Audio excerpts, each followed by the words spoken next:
वेदा। और कल के लेक्चर में हमने डिस्कस किया था सॉल्यूशन की डेफिनेशन के बारे में कि सॉल्यूशन क्या होता है, और साथ के साथ हमने स्टार्ट किया था सॉल्यूशन के कुछ क्लासिफिकेशन में, जिसमें मैंने आपको दो क्लासिफिकेशन बताई थी। एक बताई थी on the basis of number of components, जिसमें हम तीन तरह के सॉल्यूशन देख रहे थे, बाइनरी सॉल्यूशन, टर्शरी सॉल्यूशन और क्वार्टनरी सॉल्यूशन। इसके अलावा फिर आपको मैंने बताया था on the basis of amount of solute, दो तरह के बताए थे हमने, कंसंट्रेटेड सॉल्यूशन और डाइल्यूट सॉल्यूशन। इसके अलावा मैंने आपको फिजिकल स्टेट के बेस पे पढ़ने को बोला था कि आप मुझे एग्जांपल कमेंट कीजिएगा। कुछ बच्चों के कमेंट नहीं आए अभी तक, but I am waiting for the comments. I hope comments आएंगे बहुत जल्दी, इंटरेस्ट लेंगे पढ़ने में, जैसे जैसे वीडियो ज़्यादा देखेंगे बच्चे, तो वो कमेंट्स में मुझे जरूर बताइएगा। साथ ही साथ मैं आप पे काम छोड़ रहा हूँ कि आपको एग्जाम्पल देते हैं मुझे। और मैंने आपसे कहा था कि नेक्स्ट वीडियो में मैं आपको बाकी क्लासिफिकेशन करवाऊंगा। अगर बच्चों का रिस्पॉन्स बहुत अच्छा आएगा या बच्चों को इंटरेस्ट होगा कि हाँ सर मजा आ रहा है, तभी मैं आगे वाले टॉपिक में आपको बताऊंगा। तो आज वाले टॉपिक में हम बाकी की क्लासिफिकेशन को खत्म करेंगे, और साथ में बहुत नया टॉपिक, बढ़िया टॉपिक आज मैं आपको करवाऊंगा, जो बच्चों को बहुत डर लगता है। न्यूमेरिकल क्वेश्चन है इस चैप्टर से बोर्ड के अंदर, सीबीएसई बोर्ड में या किसी बोर्ड में, उस टॉपिक से जो मैं आपसे करेंगे डिस्कस, उससे आपको एक न्यूमेरिकल पक्का मिलता है, कई बार दो भी मिल जाते हैं। और जहां तक बात है कंपटीशन एग्जाम्स की, कंपटीशन एग्जाम्स के अंदर भी उस टॉपिक से आपको न्यूमेरिकल 101% मिलता है। तो वो टॉपिक आपके लिए बहुत ज्यादा इंपॉर्टेंट है, तो उसको बहुत अच्छे से क्लियरली समझिएगा। कुछ बच्चे उसको प्लस वन में कर लेते हैं टॉपिक को, पर जिनका प्लस वन में डाउट रह गया है कुछ, आई होप कि वो मेरे टीचिंग मेथड से, जब मेरे मेथड से उसको सीखेंगे तो आई थिंक इनको बहुत आसान लगेगा और बहुत समझ में भी जल्दी से आ जाएगा, और फिर न्यूमेरिकल से डर नहीं लगेगा। और एक बार आपको न्यूमेरिकल का डर दूर हो गया, इसके बाद आई थिंक आपको किसी प्रकार की कोई प्रॉब्लम कहीं नहीं साइंस में आनी चाहिए। चलिए आज का हम टॉपिक स्टार्ट करते हैं। क्लासिफिकेशन हम कर रहे थे, तो क्लासिफिकेशन से स्टार्ट करते हैं। तो नेक्स्ट जो क्लासिफिकेशन आपकी है वो आपकी है on the basis of saturation. और सैचुरेशन के बेस पे आपका जो सॉल्यूशन है वो तीन तरह के होते हैं, हमने सुने हुए हैं पहले भी। जैसे मैं नाम लिखूंगा आपको अपने आप याद आ जाएगा, अरे हाँ सर ये तो पता है हमें। कौन कौन से होते हैं? अनसैचुरेटेड सॉल्यूशन, तो ये होता है। दूसरा सैचुरेटेड सॉल्यूशन, ये भी हमको पता है। और तीसरा कौन सा होता था? तीसरा होता था सुपर सैचुरेटेड सॉल्यूशन। तो तीन तरह के सॉल्यूशन हमारे होते हैं on the basis of saturation: unsaturated solution, saturated solution और सुपर सैचुरेटेड सॉल्यूशन। अब इनका मतलब क्या है? देखिए सैचुरेटेड वर्ड को समझ लीजिए। सैचुरेशन का मतलब होता है जिसमें कुछ और ऐड ना हो सके, सैचुरेट हो गया मतलब और कुछ एडिशन नहीं हो सकता है, तो उसको सैचुरेट बोल देते हैं। तो अनसैचुरेटेड क्या होगा? ऐसा सॉल्यूशन जिसमें और सॉल्यूट घुलने के चांसेस हो। जैसे आपने एक गिलास पानी लिया और उस एक गिलास पानी में आप एक चम्मच नमक डालते हो, वो घुल जाएगा। अभी आप एक चम्मच और डाल के देखिए, वो भी घुल गया। इसका मतलब कि वो जो सॉल्यूशन पहले बना था एक चम्मच के डालने पे, वो अनसैचुरेटेड था, उसमें अभी और भी चांस थे कि उसमें और नमक घुल सकता था। तो ऐसा सॉल्यूशन जिसमें और सॉल्यूट घुलने के चांस हो, उस सॉल्यूशन को हम बोलते हैं अनसैचुरेटेड सॉल्यूशन। तो हम यहां क्या कर सकते हैं कि मोर सॉल्यूट कैन बी डिसॉल्व, इसमें और सॉल्यूट घुल सकता हो, उस सॉल्यूशन को बोलते हैं अनसैचुरेटेड सॉल्यूशन। तो सैचुरेटेड तो अपने आप समझ गए होंगे आप कि सैचुरेटेड क्या होगा। भाई ऐसा सॉल्यूशन जिसमें और सॉल्यूट ना घुल सके, उसको सैचुरेट कहेंगे। फिर कहोगे सर दो ही तो चीज बनती है, या तो घुलेगा या नहीं घुलेगा। फिर तीसरे की क्या जरूरत पड़ेगी? सुपर सैचुरेटेड की, है ना। एक में कह रहे नहीं घुलेगा, एक में घुल जाएगा और नहीं घुलेगा, तो फिर इसकी क्या जरूरत पड़ेगी? तो अब यही डिफरेंस आपको समझना है कि कब हम सॉल्यूशन को सैचुरेट कहेंगे और कब हम सॉल्यूशन को सुपर सैचुरेट कहेंगे। मान लीजिए कि आपने एक गिलास पानी लिया और उस एक गिलास पानी के अंदर आप नमक को डाले जा रहे हो, डाले जा रहे हो, डाले जा रहे हो, वो घुलता जा रहा है, घुलता जा रहा है, घुलता जा रहा है, और एक टाइम के बाद वो डिसॉल्व होना है, घुलना बंद हो गया, तब हम कहेंगे कि वो सैचुरेट हो गया है। फिर हम क्या करते हैं? फिर हम उसी सॉल्यूशन को थोड़ा सा गर्म करते हैं, हीट करते हैं, और उसके बाद फिर उसमें और नमक डालने की कोशिश करते हैं, और हम ये देखते हैं कि वो और नमक भी घुल जाता है। फिर और गर्म करते हैं, नमक डालते हैं, और गर्म करते हैं, नमक डालते हैं। एक टाइम के बाद ऐसा आएगा कि गर्म करने के बाद भी नमक नहीं घुल रहा है, मतलब अब चाहे कंडीशंस को कितना ही चेंज कर लीजिए, अब और सॉल्यूट उसमें नहीं घुल सकता है। तो यही फर्क होता है सैचुरेटेड में और सुपर सैचुरेटेड में। सैचुरेटेड सॉल्यूशन सिर्फ एक given condition of temperature and pressure पर ही सैचुरेट रहेगा। अगर आप कंडीशंस को चेंज कर दोगे तो शायद वो सॉल्यूशन सैचुरेट ना रहे, वो अनसैचुरेट बन जाएगा। जैसे मैंने एग्जांपल आपको दी, टेम्परेचर बढ़ाने के बाद और घुलना स्टार्ट हो गया। मतलब अगर टेम्परेचर फिक्स था, मान लीजिए 25 डिग्री सेल्सियस था, तो 25 डिग्री सेल्सियस टेम्परेचर तक तो वो सैचुरेट रहा, लेकिन जैसे ही टेम्परेचर को मैंने बढ़ाना स्टार्ट कर दिया वो सॉल्यूशन आपका सैचुरेट नहीं रहा। लेकिन सुपर सैचुरेट में क्या कह रहा है कि कंडीशन टेम्परेचर प्रेशर की चाहे कुछ भी हो, उस सॉल्यूशन में और सॉल्यूट नहीं घुल सकता है, तो ऐसा सॉल्यूशन कहलाएगा सुपर सैचुरेटेड सॉल्यूशन। तो सैचुरेटेड की डेफिनेशन क्या बनती है, जिसमें no more solute can be dissolve, लेकिन कब तक, at a given condition of temperature and pressure. ठीक है। और सुपर सैचुरेटेड में क्या कहेंगे, सुपर सैचुरेटेड में भी हम यही कहेंगे कि no more solute can be dissolve, but साथ में क्या कहेंगे, एट एनी कंडीशन ऑफ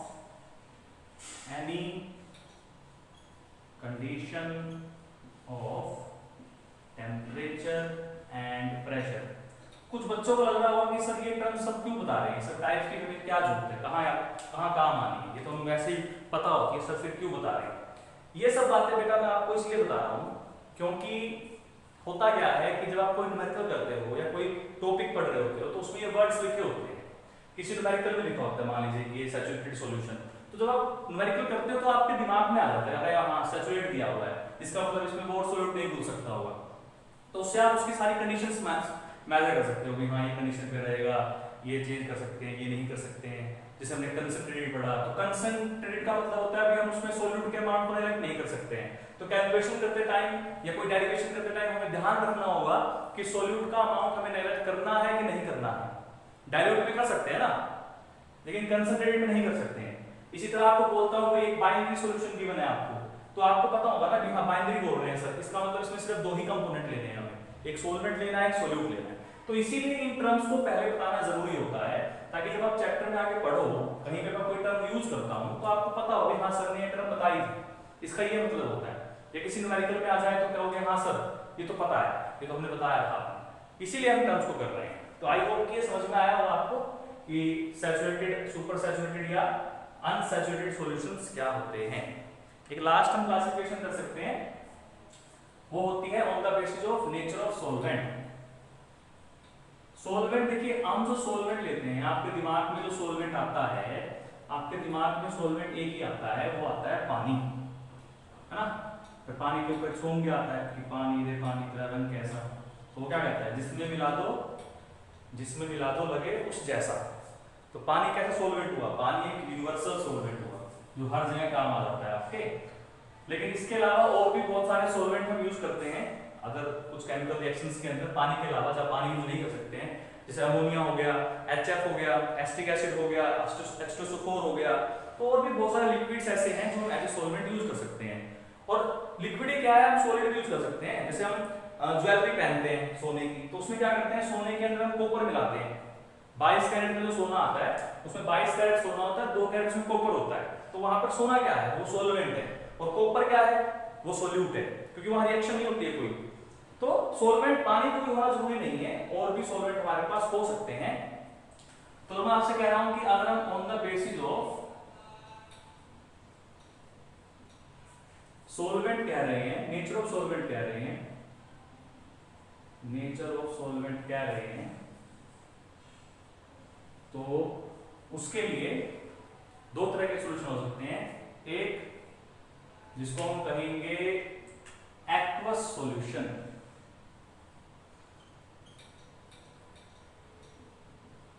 है ना, एक्वस सॉल्यूशन। और दूसरा कौन सा होता है, दूसरा होता है आपका नॉन एक्वस सॉल्यूशन। तो दो तरह के सॉल्यूशन आपके होते हैं, एक्वस सॉल्यूशन और नॉन एक्वस सॉल्यूशन। हम यहां से वर्ड पकड़ सकते हैं एक्वा, एक्वा, और एक्वा का मींस क्या होता है, वाटर। तो ऐसे सॉल्यूशन जिसमें सॉल्वेंट क्या होगा, जिसमें सॉल्वेंट वाटर होगा, उसको कहेंगे एक्वस सॉल्यूशन। तो जब कोई न्यूमेरिकल आप कर रहे हो तो बहुत सारे न्यूमेरिकल्स में आप आगे जाके देखोगे कि आपको सीधा कहेगा भाई ये एक्वस सॉल्यूशन है। तो वहां पर आपको सॉल्वेंट बताया नहीं गया है, वहां पे आपको अपने आप समझना है कि सॉल्वेंट आपको क्या दिया गया है, सॉल्वेंट आपको वाटर दिया गया है, ठीक है। तो नॉन एक्वस क्या होगा, ऐसा सॉल्यूशन जिसमें सॉल्वेंट वाटर नहीं है। तो सॉल्वेंट क्या होगा, अदर देन वाटर, वाटर के अलावा अगर कोई दूसरा सॉल्वेंट है तो ऐसे सॉल्यूशन को हम नॉन एक्वस सॉल्यूशन बोलते हैं। नॉन मतलब नहीं, एक्वस मतलब वाटर, तो जिसमें वाटर नहीं है ऐसे सॉल्यूशन को बोलते हैं नॉन एक्वस सॉल्यूशन। तो एक ये आपकी टर्म हो गई।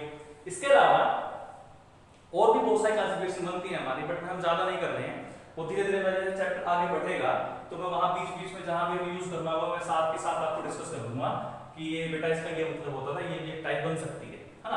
लेकिन ये बेसिक सी बातें हैं जो आपको मैं बता रहा हूँ, ये आपको हेल्प करेंगी आगे वाले चैप्टर्स में सॉल्यूशन को समझने में। तो आई होप कि यहाँ तक आपको समझ में आया होगा। हमारा क्लासिफिकेशन का टॉपिक पूरा हो गया। नोट्स बनाइएगा अपने जरूर से जरूर, और मुझे जरूर नोट्स भेजिएगा। आपको नोट्स कहाँ भेजें, कोई ज्यादा नहीं, 2 या 4 पिक्स आपके नोट्स की जरूर भेजिएगा। मैं आपको वीडियो में डिस्क्रिप्शन में लिंक दिया था, कल भी दिया था, आज भी दूंगा। टेलीग्राम पर आप मुझे अपनी नोट्स की फोटो भेज सकते हो, और जिन बच्चों के नोट्स मुझे बहुत अच्छे लगेंगे उन बच्चों के नोट्स को मैं अपने वीडियो में यहाँ पर दिखाऊंगा सभी बच्चों को।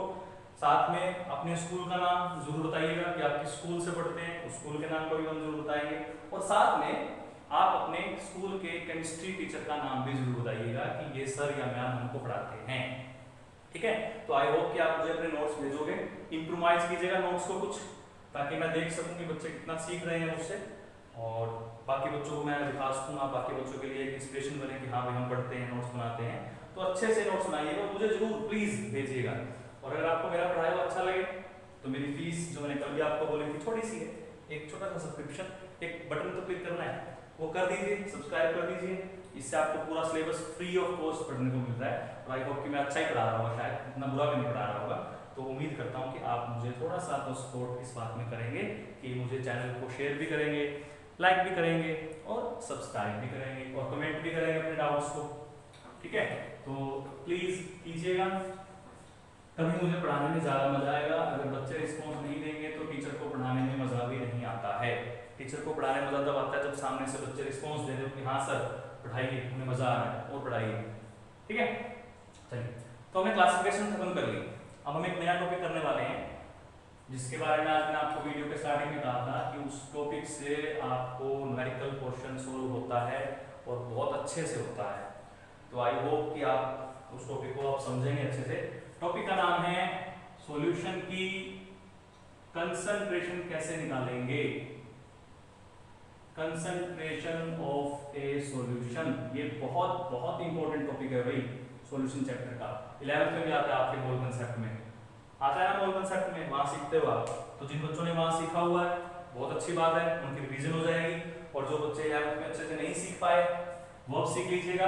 उम्मीद करूंगा कि आपको समझ में आएगा, बहुत इजी लैंग्वेज में समझाने की कोशिश मैं करूंगा। तो इस टॉपिक के साथ में आप यहाँ पर इंपॉर्टेंट वर्ड जरूर यूज कीजिएगा जब आप नोट्स बनाइए कि ये टॉपिक आपका बहुत बहुत इंपॉर्टेंट है, ठीक है। चलिए तो स्टार्ट करते हैं। अब सॉल्यूशन की कंसंट्रेशन निकालने का क्या मतलब है, पहले तो यही बात समझ में आनी चाहिए ना कि मैं कह रहा हूँ कि सॉल्यूशन की कंसंट्रेशन पता कीजिए, बट क्या पता करें, कंसंट्रेशन का क्या मतलब है, उसकी वॉल्यूम पता करें, उसका मास पता करें, या उसकी हाइट पता करें, उसकी लेंथ पता करें क्या, उसका कलर पता करें। बात तो आ गई ना कि पता करना क्या है सॉल्यूशन में, कंसंट्रेशन में मतलब क्या है। तो मैं आपको कंसंट्रेशन वर्ड का मीनिंग समझाने की कोशिश करता हूँ एक एग्जांपल के साथ, और आई होप कि उस एग्जांपल से आपको कंसंट्रेशन वर्ड का मतलब समझ में आ जाएगा। एक बार क्या हुआ कि एक बार एक टीचर थे, और उन टीचर का पढ़ाते पढ़ाते गला खराब हो गया, वो यही टॉपिक करवा रहे थे कंसंट्रेशन वाला क्लास में। तो बच्चों ने कंसंट्रेशन का मतलब समझ लिया तब तक, तो पढ़ाते पढ़ाते में गला खराब हो गया। गला खराब हो गया तो उन्होंने अपने स्टूडेंट्स को बोला बोला कि भाई मेरे लिए स्कूल की किचन से ग्लास गर्म पानी बोल के आओ कि गर्म पानी ले आए नमक डाल के, तो मैं पी के ठीक हो सकूं। तो 3 बच्चे भागे क्लास से एकदम से, बच्चों को भागने का शौक तो होता ही है कि मैं जाऊंगा। तो 3 बच्चे भाग गए। जो पहला बच्चा गया वो बहुत शरीफ सा, ईमानदार सा और बिल्कुल बिल्कुल अच्छा बच्चा था आपकी तरह। तो वो गया, उसने गिलास पानी गर्म किया, उसने 1 चम्मच नमक डाला और आ गया। तो दूसरा बच्चा था वो थोड़ा सा शरारती था, एवरेज सा था। तो उसने क्या किया, उसने उसका थोड़ा सा ज़्यादा डाल लेते हैं, तो उसने 2 चम्मच डाल दिया नमक के। जो तीसरा बच्चा था वो सर से बहुत बार अपनी शरारतों की वजह से पीट चुका था, तो उसको लगा कि आज बढ़िया मौका है सर को बदला लेने का।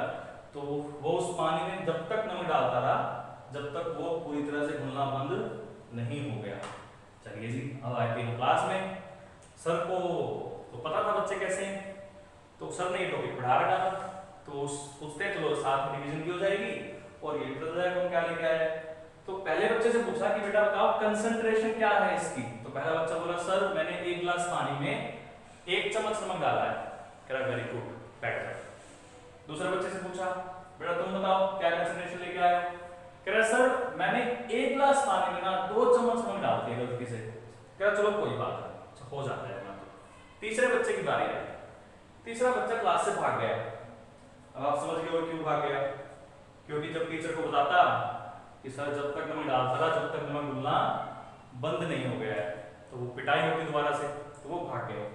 तो सर ने क्वेश्चन क्या किया, कंसंट्रेशन क्या है। बच्चों ने आंसर क्या दिया, नमक का अमाउंट बताया, किसमें, कितने पानी में। इसका मतलब कंसंट्रेशन का क्या मतलब हुआ, कंसंट्रेशन का मतलब हुआ कि अमाउंट ऑफ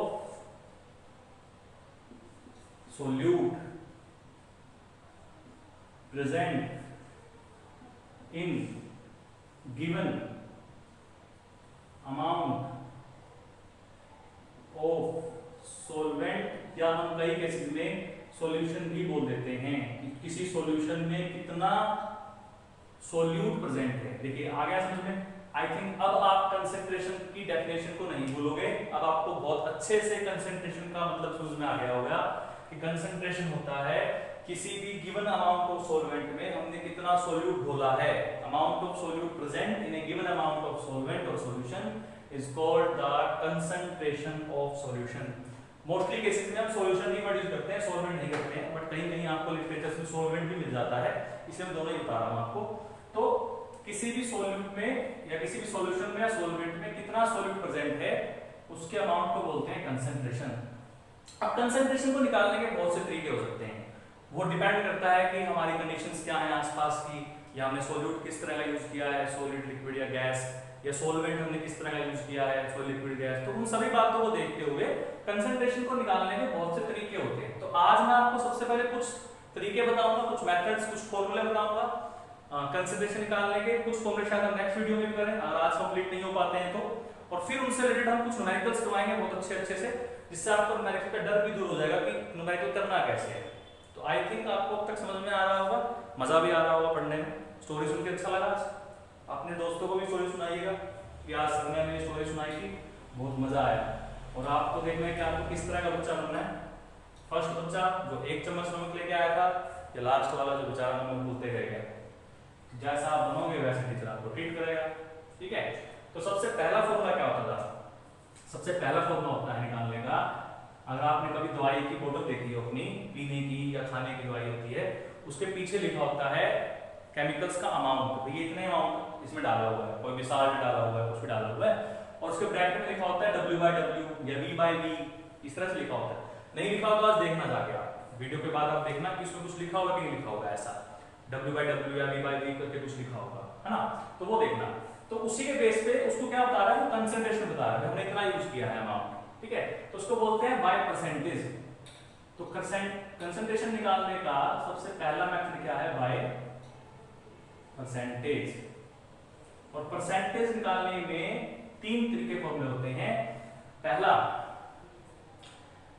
एक को बोलते हैं मास परसेंट, पढ़ा है ना हमने, मास परसेंटेज। डिनोट किससे करते हैं इसको, W/W से। अब W/W वर्ड यूज कर लीजिए। हमेशा हम न्यूमरेटर के अंदर अमाउंट किसका बताना है, सॉलिड का, तो हमेशा न्यूमरेटर में हम सोल्यूट का अमाउंट बताएंगे और डिनोमिनेटर में हम हमेशा सोलवेंट का अमाउंट या सॉल्यूशन का अमाउंट बताएंगे। ये आप ध्यान रखिएगा, किसी भी फॉर्मूले में आप देखोगे सोल्यूट का अमाउंट हमेशा न्यूमरेटर में होता है और सॉल्यूशन या सोलवेंट का अमाउंट हमेशा डिनोमिनेटर में होता है। यानी कि किसी भी सॉल्यूशन की कंसंट्रेशन सोल्यूट के डायरेक्टली प्रोपोर्शनल होती है। कल बताया था कंसंट्रेटेड में सोल्यूट ज्यादा होता है, तो सोल्यूट ज्यादा तो कंसंट्रेशन ज्यादा, सोल्यूट कम तो कंसंट्रेशन कम।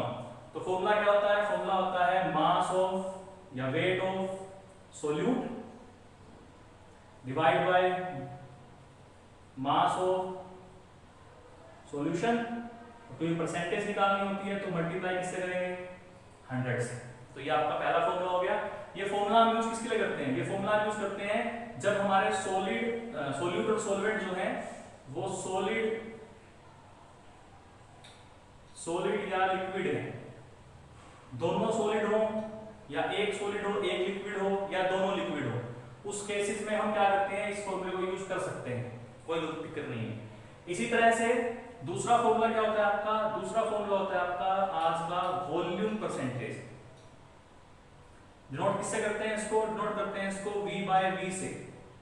तो साफ दिख रहा है क्या कि वॉल्यूम ऑफ द सोल्यूट, बताया मैंने कि सोल्यूट का अमाउंट हमेशा क्या आएगा? ऊपर आएगा, नीचे वॉल्यूम ऑफ द सॉल्यूशन, और लेना किसमें? 100%। खास बात देखिए वॉल्यूम किसी टर्म में भी हो सकती है। वॉल्यूम आपकी सेंटीमीटर क्यूब में हो सकती है, मिलीमीटर में हो सकती है, सेंटीमीटर क्यूब में हो सकती है, लीटर में हो सकती है, मिलीलीटर में हो सकती है। और 1 सेंटीमीटर क्यूब जो होता है हमारा वो 1 मिलीलीटर के इक्वल ही होता है। तो जहां भी मिलीलीटर लिखा हो या सेंटीमीटर क्यूब लिखा हो उसका एक ही मतलब है। इसी तरह जो हमारा मास है, मास भी हमारा ग्राम में हो सकता है, मिलीग्राम में हो सकता है, किलोग्राम में हो सकता है। तो इस तरीके से आपको ये मिल सकते हैं। अब जो सेकंड वाला फॉर्मूला है ये हम कहाँ यूज कर सकते हैं? इसको हम यूज कर सकते हैं इन केस ऑफ लिक्विड, क्योंकि लिक्विड की वॉल्यूम ले सकते हैं, और गैस। ठीक है, लिक्विड सॉल्यूशंस के लिए और गैसीय सॉल्यूशंस के लिए हम सेकंड फॉर्मूला यूज कर सकते हैं, that is volume by volume percentage. और इसी तरीके से आपका एक तीसरा फॉर्मूला भी होता है जिसको हम क्या कहेंगे? जिसको हम कहेंगे mass by volume percentage, mass by volume percentage. तो यहां क्या होगा? नोट किससे करेंगे? W बाय V से। ठीक है, तो फॉर्मूला क्या होता है? फॉर्मूला होता है आपका mass of solute divide by volume of solution into में 100। ये आपका पहला फॉर्मूला हो गया, इसमें हम परसेंटेज को यूज करते हैं। ये फॉर्मूला आप यूज करते हो बेसिकली जब आपका सॉल्यूशन जो सॉल्वेंट है वो लिक्विड या गैस है, और जो सोल्यूट आपका है, सोल्यूट आपका सॉलिड या लिक्विड होगा। तो ये आपका पहला फॉर्मूला हो गया, क्या निकालने का? कंसंट्रेशन निकालने का पहला फॉर्मूला हो गया परसेंटेज की हेल्प से। अब इसमें मैं कुछ बहुत बढ़िया चीज बता रहा हूँ जो आपको न्यूमेरिकल में बहुत हेल्प करेगी, और यहाँ से आपकी दिक्कत थोड़ी सी दूर हो जाएगी न्यूमेरिकल को सोल्व करने में। कई बार क्या होता है किसी न्यूमेरिकल में आपको दे रखा होता है कि solution of 5% concentration by mass, और आपसे कुछ दूसरा पूछा हुआ है निकालने के लिए, इस तरीके से लिखा होता है 5% बाय मास लिखा होता है, या 5% बाय वॉल्यूम लिखा होता है, इस तरह से लिखा होता है। तो इससे आपको क्या क्या आइडिया? इसका मतलब बहुत आसान सा है। जब भी आपको इस तरह कुछ मिले तो आप हमेशा ये मानोगे कि भाई मेरे पास 100 ग्राम सॉल्यूशन है और 100 ग्राम सॉल्यूशन में 5 ग्राम सोल्यूट प्रेजेंट है। ये तो मतलब हुआ 5% का। अभी फॉर्मूला करके तो आए हैं, फॉर्मूला यही तो मतलब है कितना अमाउंट सोल्यूट का कितने सॉल्यूशन में है। तो 5% का क्या मतलब हुआ कि अगर 100 ग्राम सॉल्यूशन है तो आप हमेशा न्यूमेरिकल में जब भी ऐसा कुछ दे रखा हो तो सॉल्यूशन का अमाउंट आप हमेशा 100 ग्राम मानोगे अगर बाय मास लिखा हुआ है तो। ठीक है, और अगर वॉल्यूम लिखा हुआ है तो बाय वॉल्यूम क्या कहोगे कि भाई 5 ml या लीटर या कुछ भी जो वॉल्यूम की होती है, 5 सेंटीमीटर क्यूब जो भी हो सकती है, तो भी 5 मिलीलीटर सोल्यूट प्रेजेंट है 100 मिलीलीटर सॉल्यूशन के अंदर। या सेंटीमीटर क्यूब के अंदर या लीटर के अंदर। तो ये हो गई हमारी 5% बाय वॉल्यूम कि भाई 5 सेंटीमीटर क्यूब जो हमारा सॉल्यूशन है वो 100 सेंटीमीटर क्यूब में प्रेजेंट हो सकता है। ठीक है, तो ये आपको बहुत हेल्प करेगा न्यूमेरिकल्स में सोल्व करने में कि किस तरीके से आपको न्यूमेरिकल सोल्व करना है। तो ये हमारा पहला फॉर्मूला हो गया to calculate the concentration by percentage. अब नया फॉर्मूला हम करते हैं जो बहुत आसान सा और बहुत कम यूज होता है हमारे न्यूमेरिकल्स में, लेकिन फिर भी हमें पता होना चाहिए। उसका है स्ट्रेंथ। स्ट्रेंथ तो सुना होगा हमने, बहुत आसान सा फॉर्मूला है। स्ट्रेंथ क्या होता है? स्ट्रेंथ होता है वेट ऑफ या मास ऑफ सॉल्यूट। किसमें लेना है हमें? ग्राम में लेना है भाई, ये कंडीशन जरूरी है। स्ट्रेंथ निकालने के लिए सॉल्यूट का अमाउंट आपको हमेशा ग्राम में लेना होता है। और नीचे क्या करना है? नीचे लेनी है आपको वॉल्यूम। किसकी? सॉल्यूशन की। किसमें? लीटर में। ठीक है, तो वॉल्यूम ऑफ सॉल्यूशन किसमें लेनी है आपको? लीटर में। तो यहां से यूनिट क्या बनी? स्ट्रेंथ की यूनिट बनेगी ग्राम पर लीटर। तो किसी न्यूमेरिकल में आपको स्ट्रेंथ दी हुई होती है, तो कैसे पता करोगे स्ट्रेंथ दी हुई है? उसकी यूनिट देखकर। अगर पीछे यूनिट आपको ग्राम पर लीटर लिखी हुई है तो इसका मतलब है कि वो आपको क्या दे रखी है? स्ट्रेंथ दे रखी है। या आपसे पूछ भी रखा होता है कैलकुलेट द कंसंट्रेशन इन ग्राम पर लीटर। तो अगर आपसे कहता है कि कैलकुलेट द कंसंट्रेशन इन ग्राम पर लीटर, इसका मतलब है कि वो आपसे स्ट्रेंथ पूछ रहा है। चलिए, दो फॉर्मूले हो गए, एक फॉर्मूला और करते हैं। नेक्स्ट फॉर्मूला होता है आपका मोलैरिटी। सुना होगा ये, वो तो नहीं सुना होगा, बहुत बार सुना होगा मोलैरिटी को। सिंबल क्या होता है इसका? Capital M। फॉर्मूला कहते हैं, बहुत आसान सा फॉर्मूला होता है। आपको कैलकुलेट करने होंगे नंबर ऑफ मोल। किसके? सॉल्यूट के, क्योंकि सॉल्यूट का अमाउंट हमेशा ऊपर होता है। तो नंबर मोल आ गया ना, अगर मोल कंसेप्ट वाला तो एक आ गया। और नीचे क्या लेनी है आपको? वॉल्यूम लेनी है। किसकी? सॉल्यूशन की। किसमें लेनी चाहिए? हमेशा लीटर में। तो ये आपको ध्यान रखना है कि मोलैरिटी का फॉर्मूला होता है number of mole of solute divide by volume of solution in litre. Clear? तो कई बार क्या होता है, कई बार क्वेश्चन में आपको दे रखा होता है भाई सॉल्यूशन की मोलैरिटी इतनी है, उसके लिए बता देता हूं। मानो कि इस न्यूमेरिकल में आपको दे रखा है सॉल्यूशन की वॉल्यूम 5 मोलर है, तो इस बात का क्या मतलब है? इस बात का ये मतलब होगा भाई, हमेशा आप मानोगे कि 5 मोल सॉल्यूट हमने लिए हैं कितने में?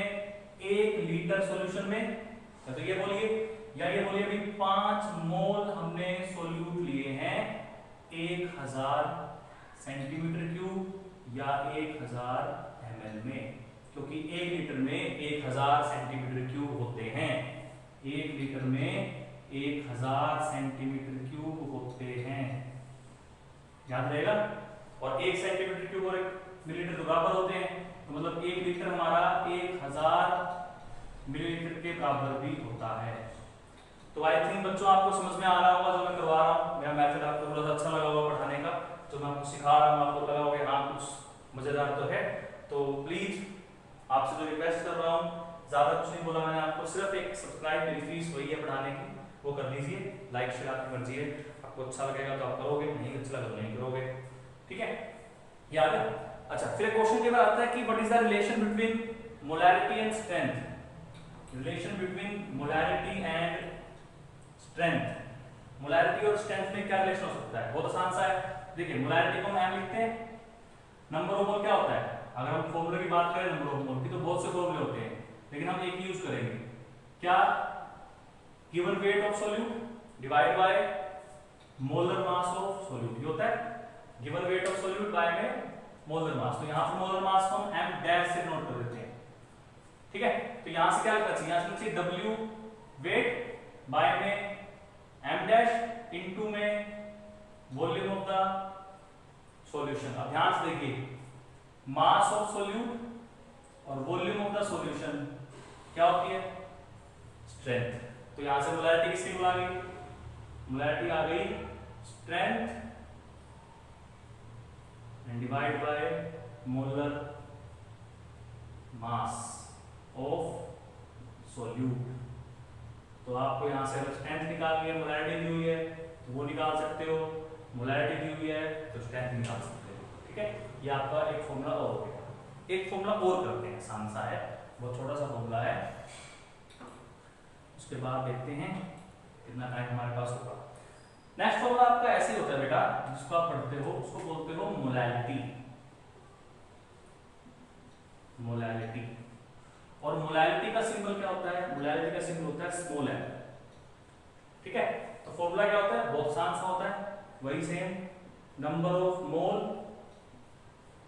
ऑफ सोल्यूट एंड डिवाइड कीजिए इसको किससे? वेट ऑफ सोलवेंट, और वो किसमें होना चाहिए आपका? किलोग्राम में। तो ये आपका मोलैलिटी निकालने का फॉर्मूला हो गया। अब मैं बिल्कुल बढ़िया बात आपको बताने वाला हूँ, उसको ध्यान से सुनिए, क्योंकि बोर्ड में आपसे क्वेश्चन पूछते हैं उससे, और उसका आंसर आपको पता होना चाहिए। एनसीईआरटी क्वेश्चन आप देखोगे तो एनसीईआरटी में मिलेगा आपको, उस क्वेश्चन को मिलेगा आपका। क्वेश्चन क्या है? क्वेश्चन ये है सॉरी, क्वेश्चन ये है कि मोलैरिटी और मोलैलिटी में क्या फर्क है? सिंपल सी बात ये है भाई, जो मोलैरिटी है ना, मोलैरिटी आपकी टेम्परेचर डिपेंडेंट है। तो अगर आपका आसपास का टेम्परेचर डिपेंड हो गया ना, सॉल्यूशन का टेम्परेचर चेंज हो गया, तो उसकी मोलैरिटी भी चेंज हो जाएगी, जो हमारे लिए अच्छा नहीं है।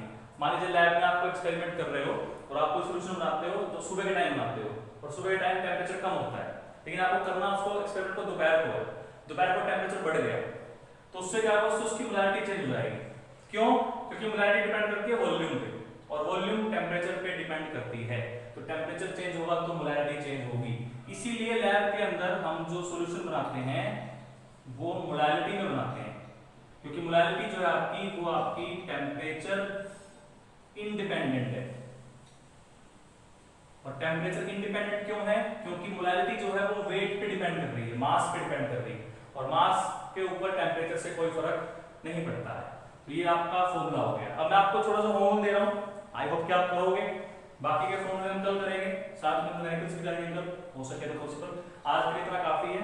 क्वेश्चन ये है आपके लिए कि आपको रिलेशन फाइंड करना है। गूगल की हेल्प मत लीजिएगा, खुद ट्राई कीजिएगा, या बुक की हेल्प मत लीजिएगा। Relation between molarity and molality, ये आपको रिलेशन फाइंड आउट करना है।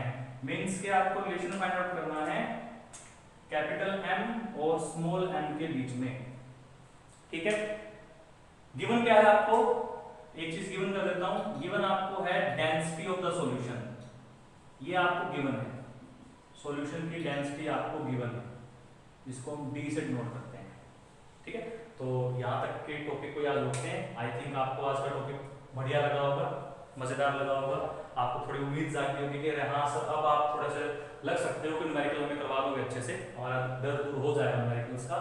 तो आज के टॉपिक को यहीं रोकते हैं। आई होप कि आपको टॉपिक समझ में आया होगा अच्छे से। तो प्लीज लाइक करिएगा, चैनल को शेयर कीजिएगा, सब्सक्राइब कीजिएगा, and thanks for watching my lecture on camera. Thank you very much.